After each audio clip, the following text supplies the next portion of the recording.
Hi, my kitty Berados. I hope that you guys are doing absolutely amazing. Right now, the most important, video that has been asked by the student is about, ma'am, how to write answer, ma'am, paper analysis, de do kaise answer likhte hain, answer writing. So definitely that is what we're going to do in this video. So देखो, अगर मैं आपको बोलूँ कि एक अच्छा answer practice से लिखा जाता है, तो yes, that वो सही बात है. एंड लेकिन एक अच्छा आंसर दिमाग से भी लिखा जा सकता है. So let's get into the fact कि एक अच्छा आंसर कैसे लिखा जाता है, कौन-कौन सी चीज़ों का हमें ध्यान रखना पड़ता है. एंड मोस्ट इम्पोर्टेंटली ज्योग्राफी में क्या-क्या पॉइंटर्स या फिर क्या इंपॉर्टेंट चीज़ें रहती है जो we have to take care. तो बच्चा let's get started. If you want to score good marks, तो there is this question called as note लिखना है हमें, राइट? सो अगर आपको बच्चा नोट लिखने के लिए बोला है, सो प्रोबेबिलिटी आपको पैराग्राफ अवॉइड करना है. लाइक 99.9% नोट का मतलब होता है, you don't have to like do pointers. So try to make it in a very one go note, है ना? आपको एक नोट लिखना है. You don't मतलब आप it's up to you only, but preferably it should be like in a पूरा paragraph type of thing. ठीक है? तो अब देखो यहाँ पर हमारे पास क्वेश्चन है the great escarpment. Great escarpment है क्या? कोई भी अच्छा आंसर लिखने से पहले यू शुड बी नोइंग कि what is exactly being asked in the question, है ना बच्चा? तो हमें पता है कि हम हमेशा कुछ कीवर्ड्स पढ़ते हैं.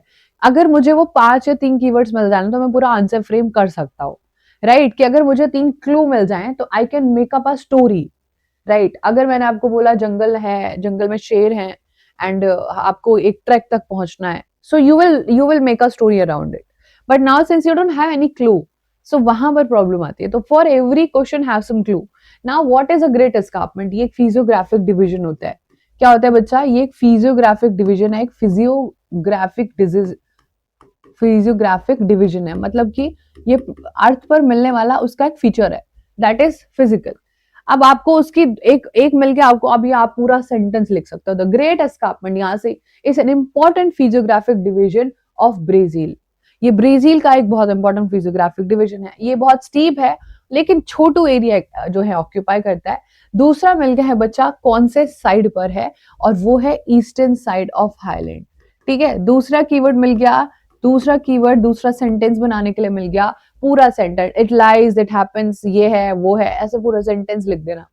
देन इसका एल्टीट्यूड याद रखना बच्चा, एल्टीट्यूड बहुत इंपॉर्टेंट है. अब आपको कीवर्ड्स मिल गए ना, तो make it easy for the teacher also. Right now obviously आप रेड पेन यूज मत करना या ब्लू ब्लैक जो भी रहता है, ठीक है? तो बट मैं आपको दिखाने के लिए, हाईलाइट करने के लिए, आपने बोल दिया ये एक फिजियोग्राफिक डिवीजन है, राइट? आपने बोल दिया इसका एल्टीट्यूड और आपने बोल दिया इसका ईस्टर्न साइड है. भाई टीचर इतने में ही खुश हो जाएगा. लाइक लिटरली उसको कुछ और जिंदगी में चाहिए ही नहीं. She'll be so happy, he'll be so happy. देखेंगे कि बस भाई बच्चे ने समझ लिया मुझे और कुछ चाहिए नहीं जीवन में. अब ये एस्कार्पमेंट काम क्या करता है? तीसरा कीवर्ड है बच्चा, ये एक बैरियर की तरह काम करता है. एक्ट एज अ बैरियर, तीसरा कीवर्ड मिल गया. ओके, सिर्फ with all only with these pointer इतना बड़ा आंसर लिखा जा सकता है. बैरियर के बाद क्या है? ये बैरियर है और हवाओं को आने से रोकता है. अगर आप गलती से साउथ ईस्ट ट्रेड विंड्स भूल जाओगे कि साउथ ईस्ट भूल गया हो, तो सिर्फ हवा भी लिखोगे तो टीचर खुश हो जाना है.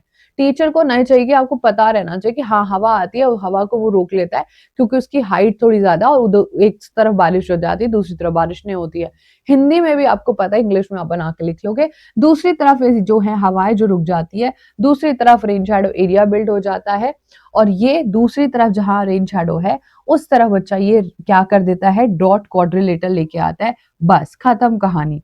These were the three things that you had to remember. इतना इतना सा बच्चा करके रेन शैडो एरिया लेके आता है. रेन शैडो क्या होता है? जिस एरिया के पीछे बारिश नहीं होती है, जो छाव वाला एरिया होता है.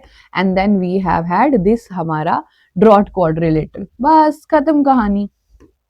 ठीक है, सो हमने क्या सीखा आज इस वीडियो से? कि हम लोगों को कीवर्ड्स पर ध्यान देना है. अगर आप अच्छा बड़ा आंसर लिखने में प्रॉब्लमैटिक कुछ फील करते हो, यू फील एनी प्रॉब्लम्स, तो ये कीवर्ड्स जो है पेंसिल से लिख लो साइड में.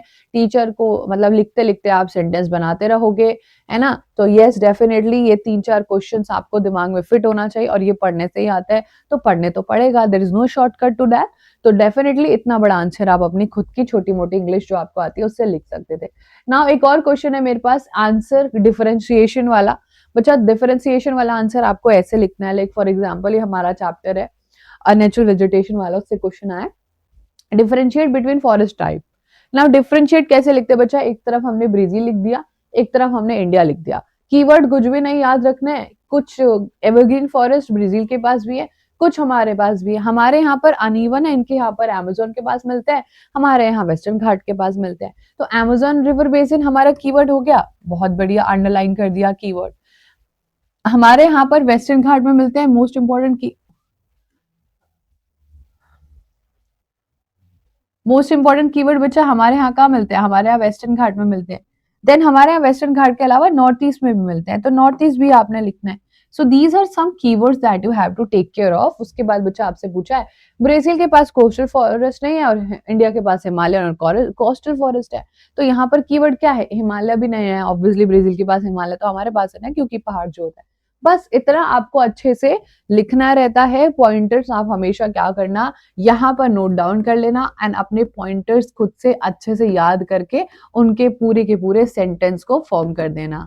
सेंटेंस में आप थोड़ी बहुत ग्रामेटिकल मिस्टेक करोगे चलेगा, because teacher in SST is not going to check your grammar. वो एसएसटी की टीचर हैं, ग्रामर की टीचर नहीं है, राइट। थोड़ा बहुत जो स्पेलिंग होती है अमेजोन वगैरह की, वो ऑब्वियसली गलत मत करना, try to do good spelling, उसमें थोड़ा बहुत एरर बच्चा नहीं करने का है। ओके चलो, एक और दो और question I will show you. कुछ पॉइंटर्स हैं, give geographical reasons.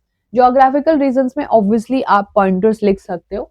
Population density बहुत स्पार्स है अमेजोन बेसिन में, आपके अंदर अक्ल आ जानी चाहिए कि अरे मेरा दिमाग शक्तिमान की तरह दौड़ने वाला है। मुझे पता है कि यहाँ पर बहुत ज्यादा फॉरेस्ट मिलते हैं, ट्रॉपिकल फॉरेस्ट मिलते हैं, और ट्रॉपिकल फॉरेस्ट की वजह से बहुत ज्यादा जंगल है, बहुत डेंस जंगल है, इसलिए लोग कैसे रह पाएंगे, लॉजिकल है। और डेंस नहीं रह पाएंगे तो ह्यूमन सेटलमेंट कैसे हो जाएगी, तो कीवर्ड मिल गया ह्यूमन सेटलमेंट। मानव बस्तियां कैसे, मानव नहीं रह सकता है, मनुष्य वहां नहीं रह सकता, इंसान वहां नहीं रह सकता, डूब जाएगा। और डूब जाएगा तो बच्चा कोई फैसिलिटीज भी नहीं है, ट्रांसपोर्टेशन भी नहीं है, कुछ भी नहीं है, इसीलिए पॉपुलेशन बहुत कम होगी। तो क्या करना है, कीवर्ड्स लिखने हैं, सुंदर सा आंसर बना देना है। अंडरलाइन कर देना, ह्यूमन सेटलमेंट बहुत ज्यादा डिफिकल्ट हो जाती है। ह्यूमन सेटलमेंट डिफिकल्ट होगी तो लोग नहीं रहेंगे, लैक ऑफ ट्रांसपोर्टेशन होगा, कोई फैसिलिटीज नहीं होगी, और बहुत ज्यादा वहां पर कम पॉपुलेशन। कहां पर है डेंस फॉरेस्ट, अमेजोन बेसिन में। बस सिंपल है, लॉजिकल है, व्हाई वेयर हाउ कुछ क्वेश्चंस करना और इजीली हो जाएगा। फिर एक और क्वेश्चन है ज्योग्राफिकल रीजंस। बच्चा इंडिया के नॉर्दर्न प्लेन्स में ही क्यों हमारे पास रेलवेज है, अरे मैम हमें पता है ना क्यों है, रेलवे सूटेबल होता है पहले रेलवे का नॉर्दर्न प्लेन्स में, इसलिए क्योंकि स्लोप्स बहुत जेंटल है, बहुत सीधी सीधी जमीन है, स्लोप्स जेंटल है, और जेंटल स्लोप की वजह से यहाँ पर क्या होता है, वेल डेवलप एग्रीकल्चर हो जाता है, और जहां पर खाना मिलता है वहां पर इंसान सबसे ज्यादा रहता है। सिंपल सा लॉजिक है। तो एग्रीकल्चर है, फिजियोग्राफी सिंपल है, इंडस्ट्रीज है, रेलवे अच्छा होता है भाई, आना जाना इजी कर देता है, गुड्स एंड ट्रांसपोर्टेशन इजी हो जाता है। और ये हो गया हमारा पूरा छोटू सा सेशन, राइट। सो बच्चा आपको मेनली ध्यान रखना है कीवर्ड्स पर। If you are facing any problem writing answers, just focus on the keywords और अपना आंसर खुद से फ्रेम कर लो। कीवर्ड्स कहाँ से लिए, कीवर्ड्स बुक से लिए, तो कीवर्ड्स जो है बुक से ले लिए, बाकी आंसर खुद से ग्रामेटिकल एंड सेंटेंस फॉर्म से बना लिया, ठीक है। सो चलो, ये था आज का session. I hope that you must have learn something from the session. आज आपको कुछ अच्छी चीजें समझ आई होंगी, and that was all about it, and now I will see you in the next class. Bye, take care.